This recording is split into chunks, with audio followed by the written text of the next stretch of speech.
Hello, and welcome.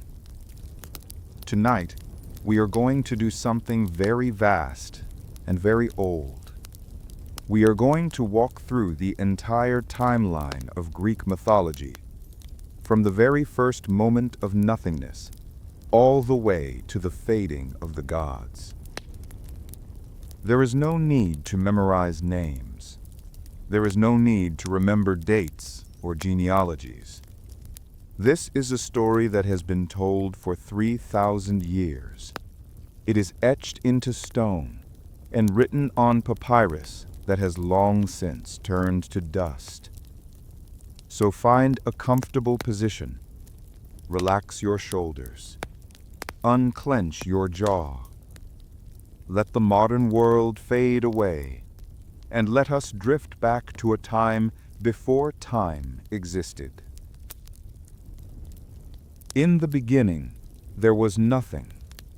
This was not the empty space of a room, but a void known as chaos. It was a gaping, yawning chasm of dark confusion. For an eternity, there was only chaos. Then, slowly, inevitably, form began to emerge from the formless. From chaos came Gaia, the earth. She was the solid foundation, the broad-bosomed base of all things. Below her, in the deepest pit of the universe, appeared Tartarus, a place as far beneath the earth is beneath the sky. And then came Eros, or love. Though not in the romantic sense, but as the force of attraction that would bring things together. Gaia, the earth, was lonely, and so she created a covering for herself. She brought forth Uranus, the starry sky, to surround her on all sides. She also created the Aurea, the barren hills, and Pontos, the fruitless deep of the sea. It was a quiet time. The mountains did not move. The sea simply sat. Gaia and Uranus, earth and sky, joined together. From their union came the first generation of life. These were not men, nor were they the gods you might know. They were the Hekatonchires, beings with 50 heads and 100 hands. They were strong and terrible. Uranus, the sky, looked down upon these children and found them repulsive. He pushed them back into the earth, hiding them away in the secret places of Gaia, causing her great pain. Next, the Cyclops were born, Brontes, Steropes, and Argus. They had but one eye in the middle of their foreheads. They too were unloved by their father. Finally, the Titans were born, 12 of them, 6 males and 6 females. Oceanus, the river that circles the world. Kuos, Krios, Hyperion, Iapetus. And the youngest, the most wily and patient of them all, Cronus. Gaia, tired of the burden of her imprisoned children, crafted a great sickle made of gray flint. She spoke to her Titan children, asking them to punish their father. Only Cronus, the youngest, was willing. He waited in ambush, and when the sky came down to rest upon the earth, Cronus struck. He separated the sky from the earth, pushing Uranus upwards, where he would remain forever. From the blood of this separation that fell upon the earth, the Furies were born, beings who would punish those who swore false oaths. Now Cronus was the king of the cosmos. He took his sister Rhea as his queen. This began the golden age of the Titans. It is said that during this time, everything was stagnant and perfect. There was no need for laws, for everyone did right. There was no need for agriculture, for the earth gave food freely. It was a time of long, slow, endless days. However, Cronus was paranoid. He had learned from his parents that he was destined to be overcome by his own son, just as he had overcome his father. So as Rhea gave birth to their children, Cronus did something practical, yet terrible. He swallowed them. First came Hestia. Cronus opened his mouth and swallowed her whole. Then came Demeter, swallowed. Then Hera, swallowed.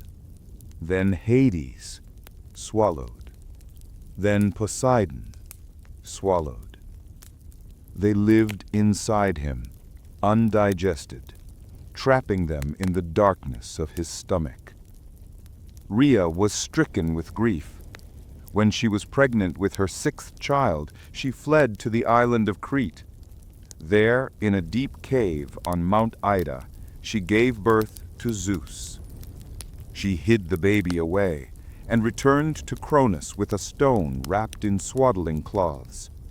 Cronus, not looking closely, took the stone and swallowed it, believing he had secured his reign. Zeus grew up in the quiet caves of Crete, nursed by nymphs and fed on honey and goat's milk. When he came of age, he sought to free his siblings. Through a potion mixed by the wiser goddess Metis, Cronus was made to feel ill. He retched, expelling first the stone, and then his children in reverse order: Poseidon, Hades, Hera, Demeter, and Hestia. This triggered the Titanomachy, the War of the Titans. This was not a quick skirmish. It was a grinding, slow conflict that lasted for 10 great years. On one side was Mount Othrys, where the Titans stood, led by Cronus. On the other was Mount Olympus, where Zeus and his siblings stood. The war was a stalemate. The earth rumbled, the sky shook, but neither side could gain the advantage. It was a decade of dust, thunder, and waiting. Eventually, Zeus released the Hecatoncheires and the Cyclops from their prison in the earth. In gratitude, the Cyclops forged weapons of immense power. For Hades, they made a helmet of invisibility. For Poseidon, a trident that could shake the earth.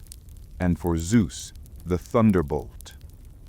With these weapons and the 100-handed ones throwing boulders the size of mountains, the Titans were finally overwhelmed.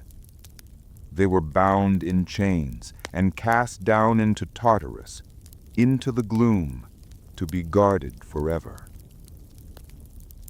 Atlas, a Titan who had fought against Zeus, was given a special punishment. He was made to stand at the western edge of the world, holding up the weight of the heavens on his weary shoulders, a task of eternal stillness. With the war over, the 3 brothers, Zeus, Poseidon, and Hades, drew lots to divide the rule of the cosmos. Zeus drew the sky. He became the king, the cloud-gatherer, ruling from the peaks of Olympus. Poseidon drew the sea.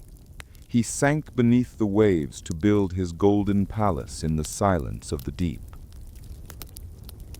Hades drew the underworld. He went down into the shadows to rule over the dead, in a realm where no sunlight ever reaches. The sisters, too, took their places. Hestia became the goddess of the hearth, the quiet fire that burns in the center of the home. She is the stillest of all gods.